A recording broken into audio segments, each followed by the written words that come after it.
This time on Fox Can Fix It, it's time for an oil change. Okay, I brought a couple wrenches down here. 13, 14, 15, just eyeballing it, I knew it was going to be one of those three. This one turns out to be a 14, so what we'll do is loosen that. I believe I might be able to get that one with my fingers the rest of the way. Yes, I can. So we back this off, keeping a hold of it so you don't drop it in the drain pan. Once you can definitely tell it's not threading anymore, you can wiggle it around like that, then get it out of the way as fast as you can and let that oil drain. In the meantime, take a look at this plug here. Make sure you don't have any metal bits on it. Make sure the oil looks nice and clean. Then just give it a good wipe off with a rag while we're waiting for this to drain. It's about 3.5 minutes later. This oil is just about drained. As it finishes up here before we put the plug back in, if you notice on here, there is a copper washer. They're not all copper. Some are steel with rubber, some are only rubber, some are like a fibrous plastic.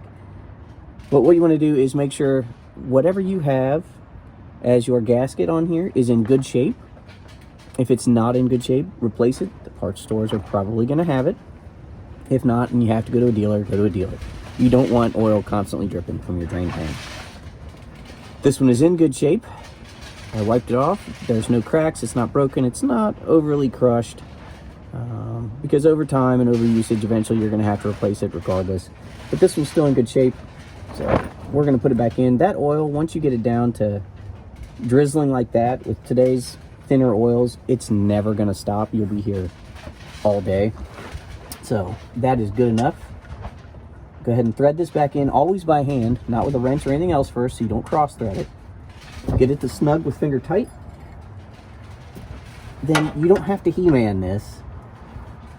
Usually less than a quarter turn is good. That was just about 1/8 of a turn, but that is as far as I can push it with a wrench comfortably. Then any excess you've got down here, wipe off. And then since it's not near this location, we have to move over to the oil filter. On some cars, the oil filter may be right in this area where the drain pan could catch both at the same time. That's not the case here, so we're going to move over and get the oil filter next. Moved everything over here to the front on this particular engine, and the oil filter is right at the front of the pan at an angle. Here's the front sway bar. This is the bottom of the core support for the radiator. The radiator is right here. These are transmission cooler lines and power steering lines. This is the oil filter. This one is a parts store oil filter, so whoever did this before also was not going directly to Nissan, and this truck has survived for close to 100,000 miles so far, so I think it'll be okay. If you have oil filter pliers or the oil filter wrench that looks more like a metal strap that collapses on it, those work fantastic. If you have to use slip joint pliers, fine. Sometimes, if it's done right, you won't need a wrench, but this time it's been on there long enough and snugged enough the first time that I will need a wrench. So just put it here on the end where you sort of have the hexagonal shape still, and just crack it loose with the pliers until you can feel enough that you can get that by hand, because again, you don't want this to drop into the pan. That is good enough. I can definitely spin that off the rest of the way. And instead of taking it all the way off and having oil gush on you, get it so you've got oil flowing just like with your drain pan. Luckily on this one it has this nice little plastic chute to keep everything off of areas where I can't wipe oil off of, so you don't have constant drips after you change this oil. It is now just about done. Usually there's not a whole lot in there that'll come out when you loosen this filter. There we go. Set that filter in the pan, put it face down. Usually in the pan there's a little semicircle that you can put the oil filter onto like that. That will allow it to continue to drain and not hold the rest of the oil. That's what we've done. While that's doing so, we're going to let the rest of this little bit of oil come down the chute and fall out. And I'll prep the next oil. take a little bit of oil. You can use clean oil. This oil is clean enough to use. If it's been on there a long time, or maybe agriculture industrial, and it has a lot of dirt on it, you don't want to do it. But what you want to do is, there is a square cut O-ring here, and you don't want that to bend, tear, get out of shape at all when you spin this on. So what you want to do is just very lightly put a thin coat on there so that it will spin freely and still seal. So once that's on there, make sure there's nothing in the threads. Sometimes there's a little bit of machine left, not usually, but I've seen it happen. And then what you do is take your rag, wipe your surface off, make sure that your old oil filter O-ring is on it. You do not want that stuck here. If you have that old O-ring here and you spin this filter on, and you will quickly not have an oil change anymore, and you may not have an engine. So again, spin this on by hand.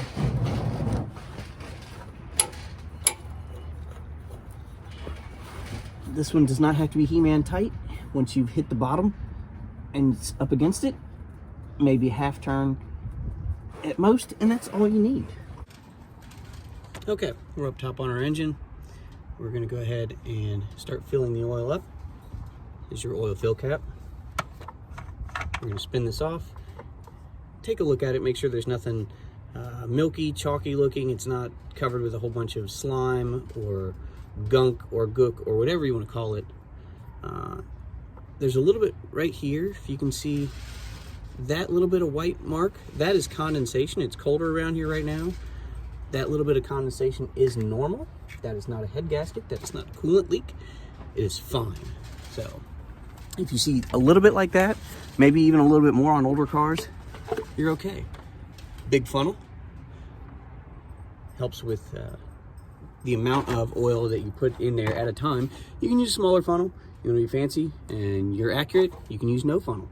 I am not, so I'm going to go ahead and put this camera down for a second so I can grab the first quart of oil, and we will start filling this up.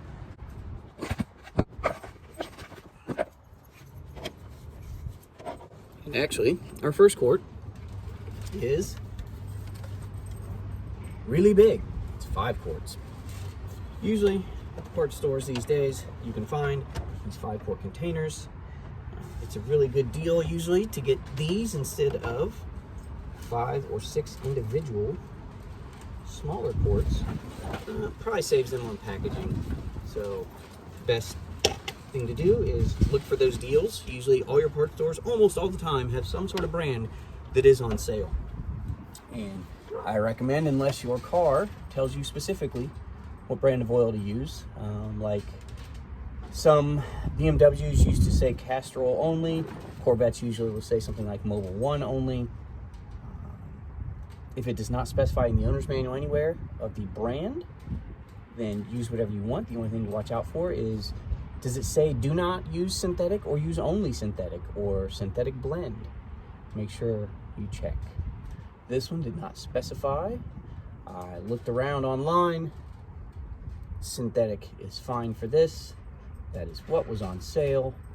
That is what we're pouring in this engine. So this is almost full to the top of that funnel.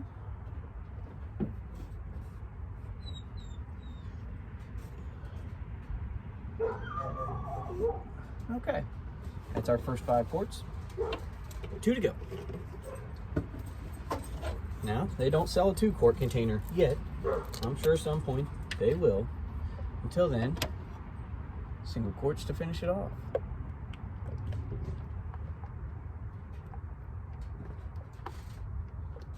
Now, I am barely tall enough to see the top of this funnel to make sure I'm not going to dump oil everywhere, but I can see it. We are good.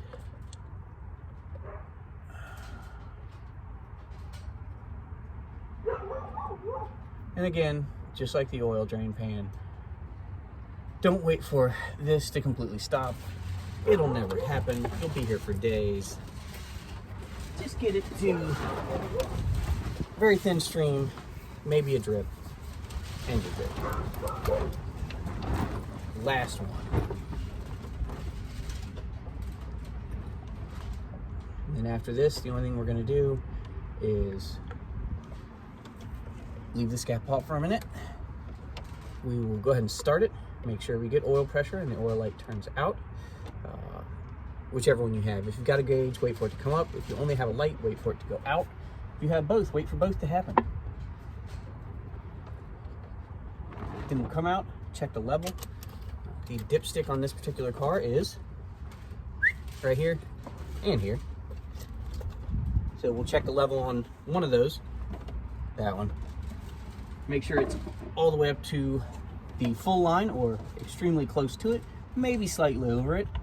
Who knows exactly, but we'll do that. After that, we'll put this cap back on, then we'll go to resetting that maintenance reminder light. So you can leave this funnel in. It's not hurting anything. It's not touching anything like a rocker arm or a spark plug or anything. So hold on, let me go start it.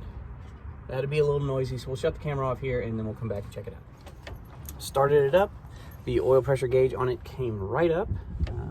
We shut it back off. We're back now to check the oil level. Right here, yellow. Usually it's got some sort of yellow color on it. Sometimes it's a T handle, sort of shaped like a T with maybe a yellow dot on it. Maybe it'll say oil on it. I've even seen them where they look like an oil fill cap and they're down here. I've seen them as part of the oil fill cap, sort of like on a lawnmower. Either way, what we'll do, pull it out, and you don't check it right away. What you do, wipe it all the way off, look for your marks. On this particular one, 2 marks, L and H. This little dot right here, if you are at that mark, you need to add 1 quart. Usually you are 1 quart from here to here. That's been a standard for I don't know how long, probably since the invention of the wheel. So if you're here, you need to add 1 quart. If you're here, you're completely full. If you're over here, you're way over full. I would rather be lower than higher. When you get too full, you can actually start having the oil that's in the oil pan reach the bottom of the crankshaft, and that can actually aerate or foam up the oil. You will lose oil pressure, you will do damage. If you're down here, you're low a little bit, but there's still plenty of oil in that pan for that oil pump to pump it through the engine at pressure and not have an issue. Once you start getting below here, then you still need to worry. But if you're here, add the quart. If you don't have the quart, you're fine to drive it most of the time, unless you're driving a race car. Maybe then I wouldn't do that.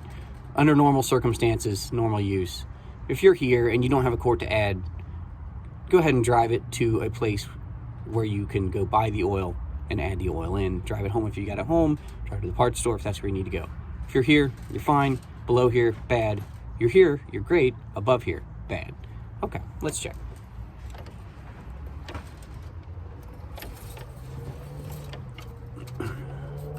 All the way down until the shoulder on that dipstick. That dipstick, not this one, hits flush with the sleeve. And as you can see, we are a little bit below that dot, but it calls for 7. We've put 7 in it. So I believe that the difference there is the oil that immediately gets pumped up into the engine. Yeah, we are actually right here on this line. So it's about 1/4 of a quart low, and I'm good with that.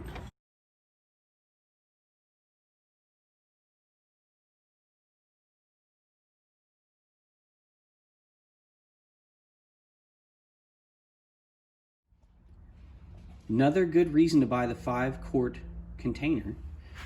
Write used oil on it, all over it, with a Sharpie. Then take your drain pan and your funnel, and you're gonna put your dirty old used oil into here. And then call around to your parts stores. Maybe when you go buy the oil, check with the one you bought it from. A lot of them will take used oil.